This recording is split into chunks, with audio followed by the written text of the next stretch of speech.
You may struggle to get pregnant with a short luteal phase. Now that means that your second half of your menstrual cycle, the time after ovulation and before your period, is too short.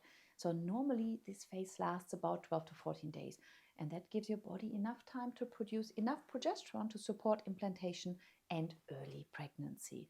But when it's shorter than 10 days, it can make it much harder for your body actually to conceive. Now, why does it happen? There isn't one single reason, unfortunately. I get the question frequently, what do I do to lengthen my luteal phase? But the answer to this is not as easy because it really depends on the underlying root cause.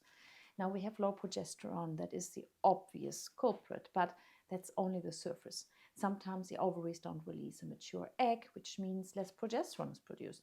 You might have stress hormones like cortisol that can suppress progesterone production and stealing from the very building blocks your body actually needs to sustain that pregnancy.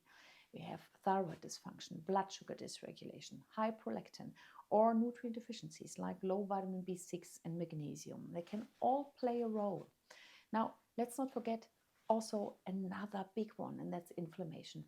Because if the uterine lining can't properly respond to progesterone, implantation also fails.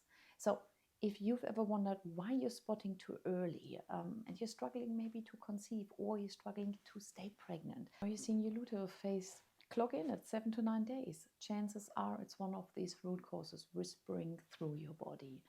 But the exciting part is I just got another pregnancy announcement from a member in my fertility circle who had this problem. She thought it was impossible, but by addressing the root cause, her luteal phase actually lengthened and she conceived naturally. It's early days, but we have those 2 lines on her pregnancy stick, and she thought that's never going to happen. This could happen to you when you stop chasing symptoms and you start working with your body. Now, I want to make it a little serious. I'll walk you through the most common causes of a short luteal phase and, more importantly, how to address each one. Because when you understand the why, then the how becomes clear, and that's when real change happens.